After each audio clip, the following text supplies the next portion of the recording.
नमस्कार दोस्तों, आप देख रहे हैं एके हॉरर स्टोरी। आज की कहानी है एक ऐसे ट्रक ड्राइवर की जिसने जयपुर से जैसलमेर तक का सफर जिंदगी भर के लिए याद बना लिया। रेगिस्तान की सड़क, अंधेरी रात और एक ऐसा राज जो हर किसी के सामने नहीं आता। अगर आपको सच्ची लगने वाली डरावनी कहानियां पसंद हैं, तो वीडियो को लाइक करें और चैनल को सब्सक्राइब जरूर करें।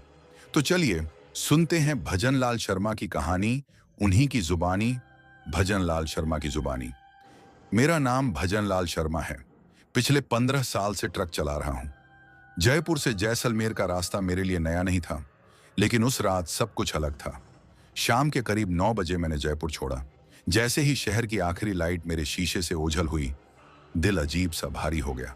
मैंने सोचा शायद थकान होगी। ट्रक का रेडियो अपने आप चालू हो गया। कोई गाना नहीं, बस धीमी सी फुसफुसाहट। मैंने आवाज बढ़ाई, लेकिन शब्द साफ नहीं थे। थोड़ी दूर चलने के बाद हेडलाइट में एक साया दिखा, लंबा, बिल्कुल स्थिर। मैंने ब्रेक मारा, लेकिन जब उतरा वहां कोई नहीं था। चारों तरफ सन्नाटा था, हवा भी नहीं चल रही थी। फिर भी मुझे लगा जैसे रेत कुछ कह रही हो। मैं वापस ट्रक में बैठा, लेकिन अब मैं अकेला महसूस नहीं कर रहा था। शीशे में देखा तो पीछे की सीट हल्की सी हिली। उस रात मैंने पहली बार सोचा, शायद ये रास्ता सिर्फ ट्रकों के लिए नहीं, यादों और आत्माओं के लिए भी है। मैंने शीशे से नजर हटाई और एक्सीलरेटर दबा दिया। दिल तेज धड़क रहा था, लेकिन ट्रक जैसे भारी हो गया हो। हर गियर बदलते समय मुझे लगा जैसे कोई और भी मेरे साथ सफर कर रहा हो। पीछे से हल्की सी सांसों की आवाज आई। रेडियो फिर चालू हुआ। इस बार साफ आवाज थी, जयपुर, वापस चले जाओ। मेरे हाथ कांप गए। सड़क किनारे एक टूटा हुआ मीलस्टोन दिखा। उस पर लिखा था, जो आगे गया वो लौटा नहीं। मैंने आंखें झपकी और वो पत्थर गायब हो गया। अब हिम्मत करके मैंने पीछे देखा। सीट पर कोई बैठा नहीं था, लेकिन सीट बेल्ट धीरे धीरे हिल रही थी। रेगिस्तान से हंसी जैसी आवाज आई। वो इंसानी नहीं थी, ठंडी और खोखली। मुझे समझ आ गया, ये कोई इत्तेफाक नहीं, ये रास्ता मुझे परख रहा था। अब भागना बेकार था।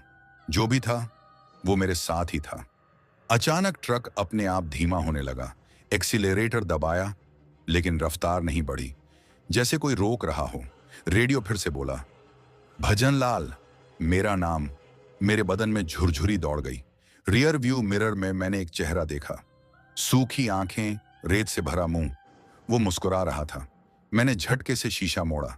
सड़क के दोनों ओर जले हुए ट्रक खड़े थे, जैसे सालों पुराने हों। हवा में डीजल और जलने की गंध थी। अब ट्रक के अंदर कदमों की आवाज थी, धीरे, बहुत धीरे। पीछे से फुसफुसाहट आई, हम कभी जैसलमेर नहीं पहुंचे। मेरी सांस अटक गई। चारों तरफ रेत उठने लगी। हेडलाइट की रोशनी कमजोर पड़ गई।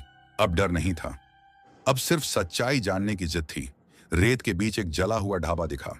बोर्ड आधा टूटा था, जैसलमेर रोड, आखिरी चाय। मैंने ब्रेक मारा।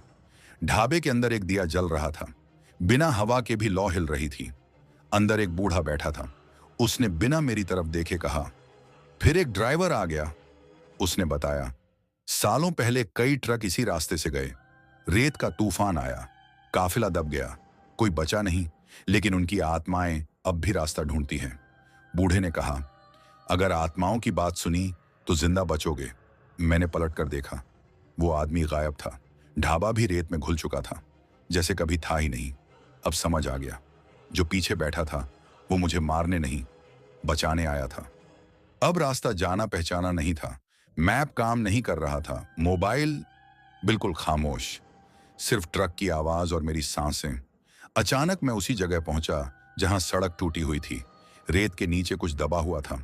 जैसे ही मैंने ब्रेक लगाया, समय रुक गया।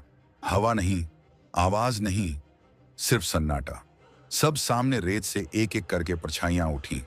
वही ड्राइवर, वही ट्रक, सबके चेहरे सूने थे। एक आवाज आई, हम नहीं रुके, तू रुक गया। इस मोड़ पर जो नहीं रुकता वो हमारे साथ रह जाता है। मैंने इंजन बंद किया, हेडलाइट बुझाई, आंखें बंद कर ली। जब आंख खुली, सूरज उग चुका था। सड़क साफ थी, कोई रेत नहीं, कोई साया नहीं। मेरे ट्रक के रेडियो पर एक लाइन लिखी थी, धन्यवाद सुनने के लिए। सुबह की रोशनी सब कुछ सामान्य दिखा रही थी, लेकिन मैं जानता था यह रास्ता अब वैसा नहीं रहा जैसा पहले था। मैंने ट्रक स्टार्ट किया। इस बार रेडियो खामोश था। कोई फुसफुसाहट नहीं, कोई चेतावनी नहीं। थोड़ी दूर जाकर मैंने सड़क किनारे एक नया पत्थर देखा। उस पर लिखा था, जो सुना वो बच गया। बस एक भारीपन था, जैसे कोई मुझे देख रहा हो, लेकिन बिना नुकसान के। मुझे समझ आ गया, रेगिस्तान भूतों से नहीं, लापरवाही से भरा है। आत्माएं डराने नहीं, चेतावनी देने आती हैं। मैं जैसलमेर पहुंच गया, लेकिन आज भी जब कोई ट्रक ड्राइवर उस रास्ते पर धीमी रफ्तार से चलता है, तो लगता है मेरी कहानी जिंदा है। आज की कहानी खत्म होती है। अगर आपको यह कहानी पसंद आई हो, तो वीडियो को लाइक करें और AK हॉरर स्टोरी को सब्सक्राइब जरूर करें, क्योंकि हर डर मारने नहीं आता, कुछ बचाने भी आते हैं।